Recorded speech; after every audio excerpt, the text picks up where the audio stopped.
for tuning in to Tea Time. I'm Chetty Narula, joining you from Mumbai this time.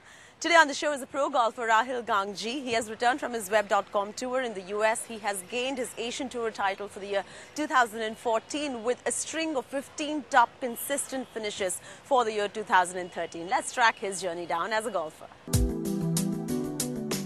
On the show this week, we have Rahil Gangjee, pro golfer, India. We work hard as the cricketers do, right? And we don't get the TV time or the sponsorship, right? But it makes me want to work harder, make myself even better, so that somebody notices me and maybe one day, we'll be pulling in all those sponsors as well. In news, Russell Henley wins Honda Classic in playoff. And Ross Fisher wins Swanee Open, his first European Tour title in 4 years.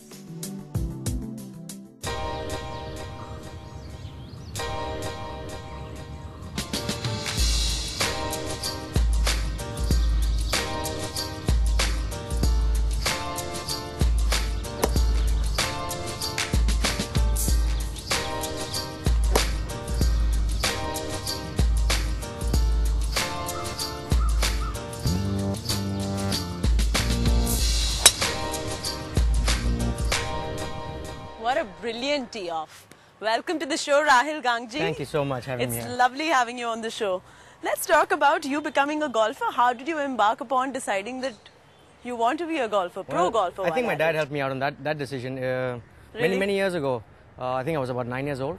But I had tried my hand once before that when I was about like 6, 7. Sure. Didn't really catch on. But when I was 9, we started pretty seriously. I think it was Tollygunge Club. And Alan Singh was my first coach. And never looked back after that. So as they say, is history after that. Absolutely. You've just returned from the US after the web.com tour. How is it playing in the US? It's, I tell you what, it's intense. It's the top 5 players here in India. And you got that many players, like the top 60. Sure. They are as good as the top 5 here. So there's that much depth in the entire competition. And that's what I found really intense. The golf courses are pretty easy for on a professional standard. Soft greens, wide fairways, short rough. Sure. And so you can score really low. But having said that, the pressure is not just going under par, it's going really low. Like 5, 6, 7, 8 under par. Guys shoot 10 under par on a regular basis. So that's what the real challenges are all about. That's what I found when I was there. Initially, it wasn't in my system to really go so low. 20, 25 under par winning a golf tournament is no mean feat, yeah? Yeah. So that was what I had to really recondition my mind to do. You had a string of 15 top finishes across the continent last year in 2013. What would you attribute this success to? What led you to getting so many accolades? When you look back on it now, it has everything to do with the web.com tour. Right. Because it changes your mindset totally. Because of the intensity of going low every day, you have no option but to win. You get to a point later in the year where if you don't win the tournament, you don't have your card. Yeah. And if you don't have your card, you're not making any money. Not like you're making much money on that tour anyway. Right. It's a PGA tour that you're making a lot of money on. So everybody's aspiration is to get on the next tour. Right. And to do that, there's a lot of pressure because there are, how many, 200, 300 guys just waiting to, pounce on you. Speaking about the next tour, you won your Asian Tour title for the year 2014. Let's talk a little about that. It was initially a little jittery when I first started out on the Q school early last year. Right. But it was the last 9 holes in which I got my card actually. I birdied I think 5 or the last 6 holes to get my card back, and I made it by 2, of course. Cut went at 4 under. I was 6 under. I had my card. But once I got back on the tour, I knew I can do this again. What does it really take in terms of your psyche to become a pro golfer? You know what? You have to be a competitor first of all. If you don't like to compete, even though you play with your own self in golf, you have to be a competitor. There's like ego golf is not good, but you got to have a little bit of an ego to want to become number 1. Everybody plays the game because they love the game. And that's we're always told, play the game as a game. Don't make it like a business. It's not your work. Very few people are fortunate enough to play. But the golf course is now office for you. It is, but what a beautiful office. Yeah, I know. Now, speaking about business, golf is known as the CXO sport, rather a CEO, CFO, CMO sport. You know, you see a lot of CEOs taking on to golf. Why do you think that you would see many CEOs take on to this game, unlike doctors or lawyers who don't take on to this game that much? I don't know. I mean, doctors and lawyers don't have time, first of all. That's one of the reasons. But CEOs have all the time. CEOs make the time. They make all the time. Right. They're calling up their wives. I got to go play golf. But you know, having said that, it's you don't have to be absolutely physically fit to play this game. Sure. And that's one thing. Guys who are sitting at a desk the whole day are not really physically fit, right? Right. So coming out and having a little walk on a golf course with your friends, chatting, and sometimes maybe drinking beer is a great thing. 4.5 hours, you can do a business deal on the golf course. You know, it's interesting that you mentioned this because recently I heard somewhere, and there was a research report printed as well, that said the bosses who are not playing golf are paid on an average 17% lesser than the bosses who are actually playing golf. I'm not kidding. I was talking to my brother-in-law the other day, and he plays golf. Yeah. And he used to work for IBM, and his sales people couldn't play golf, and he's not in sales. He's in the law department. And they wanted him to play with the sales guys. And he's like, how am I going to sell this? So, yes, golf is really important no matter what you do. Right. All right, Rahil, we're interested in knowing how the day in a life of a golfer really looks like. But that and more on the other side of this break. Take a quick break. I will see you on the other side. Thank you for staying with us on TeeTime. We're still in conversation with the pro himself, Rahil Gangjee. Interesting conversation stirring up. Now, I'm interested to know what a day in the life of a golfer really looks like. How does your day pan out? It's changed over the years, I tell you. Initially, there was a lot of hard work. Right. You have to put in all the hours, 7-8 hours just with the golf, plus your physical fitness routine. Right. Initially, if you don't put in all this work, later on, you will have to put it in. Absolutely. So now I don't put in as much work as I used to.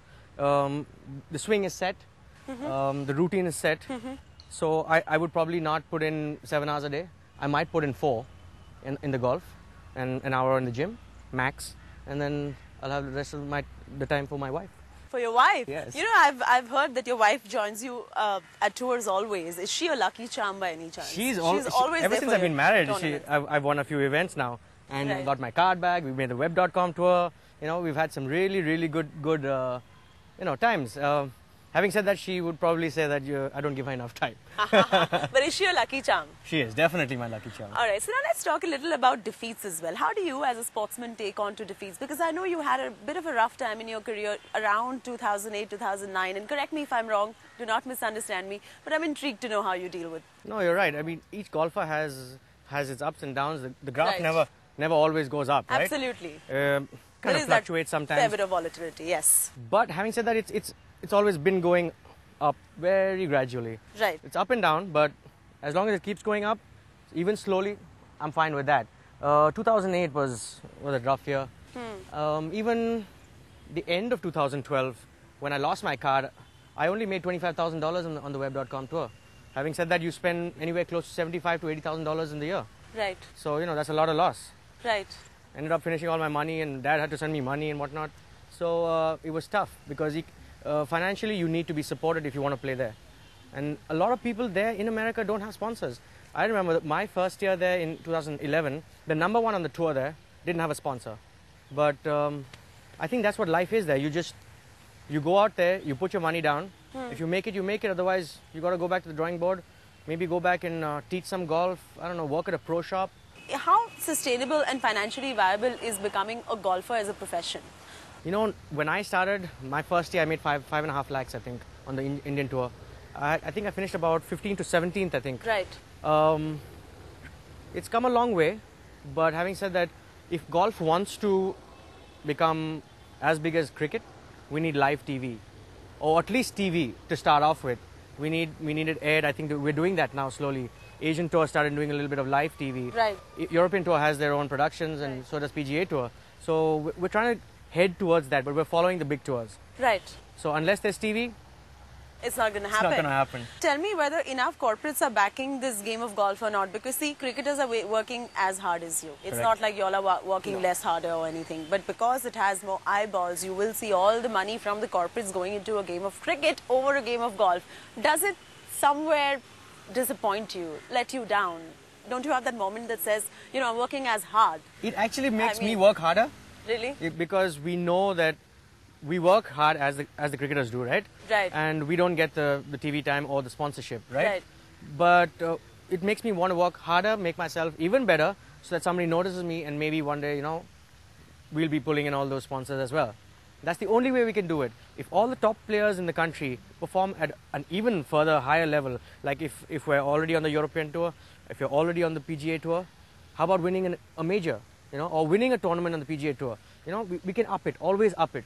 If we're winning 2 events, how about winning 10 events? Right. You know, we have to, that's the only way we can make the sponsors come and look at us, and it's all up to us actually. Would you advise the kids watching you right now, the youth of the country who are looking up to you as a pro golfer, to get in and take this on as a full-time profession like you have embraced it to be? I would now, but I would also tell them that there's a great learning experience in going abroad, doing college in America, maybe. You know, their college programs are really competitive. And if you see, their first step is PGA Tour. Sure. Maybe third step, maybe second step, maybe PGA Tour. Yeah, first we PGTI, then we go Asian Tour, then we go European Tour, and maybe then Asian Tour. Nobody goes straight to the PGA Tour. Right. But for them, that's their local tour. Sure. And we got to get our juniors in a mindset such that, you know, go and do it right away. Because nowadays the golfers are getting younger and they're getting better at the age of 15, 16, 18. They're already on tour. Yeah. Yeah, I mean, we have really young golfers. Look at Rio Ishikawa. We've got, McIlroy. Oh, these guys started off so young, and they made it really quick. I think they should try and go abroad, get more experience, play golf courses outside the country, because the country right now, the kind of golf courses we have, it's not that great. We need to up it, the standard of the construction and everything.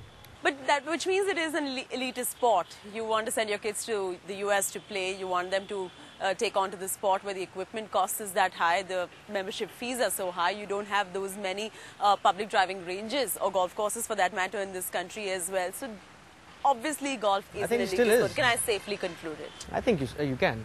We're moving away from it though. Right. But you're right, it still is. You need money in this sport. I mean, you're the right person to tell me that, because right since the days in Calcutta when you used to hustle through a tram to go to the driving range. Not too many people know that. Yeah, I mean, I do. And then going on to owning a luxury sedan today. Of course, you've come off a long way in your game to be able to financially back yourself up that much. Yeah, it's been a long journey. I mean, I still remember paying, what, 75 paisa or 1 rupee 25 paisa on a tram. Trying to avoid paying that too. Yes, I'm guilty of doing that. You know, I should keep that 1 rupee and 2 rupees and save it up and maybe buy myself a samosa or something. But it was a tram first with my little half set, this raggedy little black bag I had with a half set, cut down clubs. Didn't have enough money to buy new clubs or a set of the same brand. Right. You know? So whatever I got get my hands on, I got my hands on. From a tram, went to a bus and then to an auto, and finally got enough money to get in a taxi. Then I used to drive my dad's and my mom's car. There was a Fiat, you know those old Fiats with the suicide doors. Yeah. Went to that. I even drove an Austin A40. Really? My dad's like, hey, we got this old car. You go drive it. And axle used to brake. I've been pushing it around. Did all that. And then finally, I turned pro and we bought a Maruti 800. It was bliss. It was it was awesome to drive it, easy. Right. And now, of course, it's a different story. It's so much better. So Rahil, you were a lot into horseback riding during your early childhood days, and your father apparently made you give that up and told you to focus on golf. So if not a golfer, would you have been a jockey? You never know. I was a short, scrawny little fellow. I was pretty light, so I really loved the horses, yeah. I used to try and get on some of the thoroughbreds. My friend's dad had a thoroughbred. I used to go and try and, you know, ride him around the paddock. I used to ride, like do the dressage and jumping a little bit. Show jumping as well. Yeah, we did everything. Interesting. On that note, let's take a quick break right here on Tea Time. On the other side, we will still remain in conversation with Rahil and get to know a little more about his family business and why he didn't take on to it. Stay with us.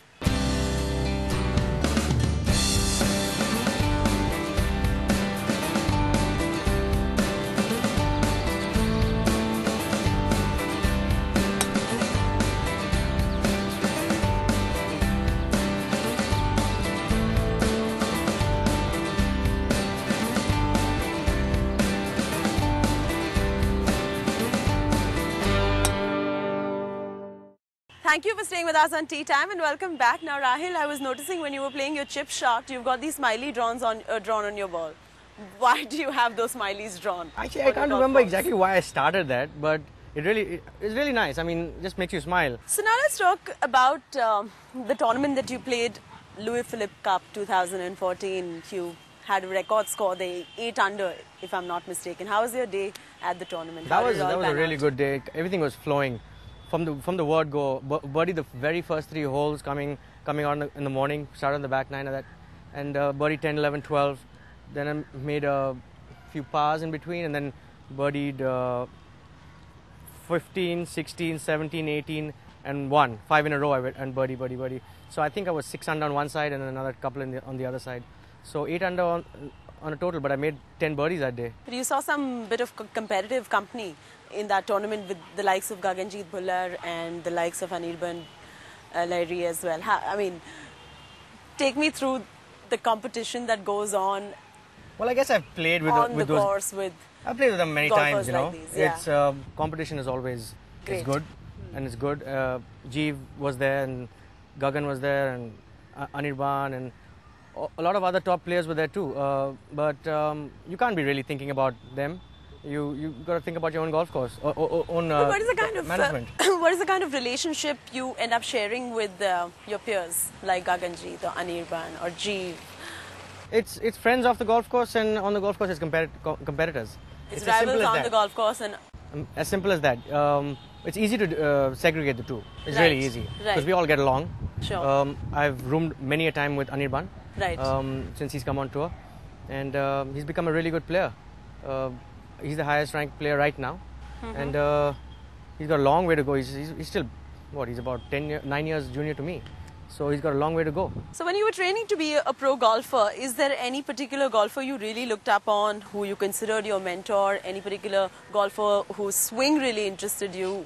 It was always Arjun. I mean, Arjun is from Arjun Atwal from Calcutta. I've always seen him play. Yeah. And then I saw what he did. Right. You know, he was first to make it on the PGA Tour, and he won on the PGA Tour, and I love his swing anyway. He's always mentored me. So from the international players, who are the ones that you would really look up to? I love the way Tiger plays. Who doesn't? Who doesn't? But having said that, I've grown up watching all the oldies, Nick Faldo and Bernard Langer and Nicholas and Greg Norman, and I remember I used to play in my own house. I had a big house and with a garden in front, and I used to have those perforated balls. I used to go around the house, create my own 18 holes and play, Faldo versus Fred Couples or something, It was awesome. So now, Rahil, what next for you in your career? I would want to either play PGA Tour or even European Tour is fine, because those are the big tours. There's big money in it. There's it's more about my dream though. Right. I want to accomplish that dream. I was almost there. Kind of had to back off for a while, but I might go back. Right now it's Asian Tour. I'll give it all I've got here. Give us some tips on the right kind of swing. Let's say we're playing with the amateurs, and one of the mistakes that most of them make, 95% of them make, is that none of them hold their finish. You gotta hit it, and you gotta watch the ball fly. You gotta watch the ball land, and then you gotta let it go. Guys are finishing like that and like that and like that, and you gotta hold your finish. It's a really simple tip, but if you try and do that, you have to go through good motions to be able to get to this position here and hold it. What's the importance of holding your finish? If you finish in the same position every time, you will have to have gone through the same positions through your swing every time. You can't do this and arrive at this, or this and then arrive. You can't do that, unless you're Jim Furyk. But you have to do that. Right. So to make your swing consistent, I would say, start at the end. So that's the most conspicuous and the most obvious mistake that most amateur golfers make. There's another one that they make. It's not at the swing, but they always under club. They always think that they can hit their 7-iron 170. I hit my 7-iron 170. But having said that, very few of them do that. Right. But they always under club. Try and get the club that you actually hit 170. Right. So these are two top mistakes. In putting, amateurs tend to rely too much on their caddy. They don't read the greens on their own. So, you know, you ask them to read the green and they have no idea how much to hit the putt. They may be really good putters. Right. That's because the caddy lined them up and then told them to hit, you know, so much left. Right. And they just kind of get the rhythm going. But what they should actually do is start reading the greens on their own. They will become way better putters. All right, on that note, let's complete our game and you can teach me putting as well. Absolutely. While we're at it. Come.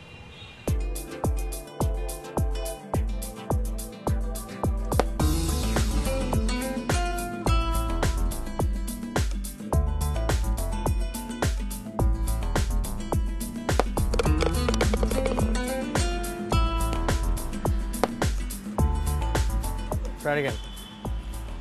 I'll tell you what. Yeah. When you put your putter down, Yeah. keep it stationary and and leave it on the ground. This way? Like when you put it down, yeah. Yeah. So this putter is meant to sit just like that. Okay. Okay.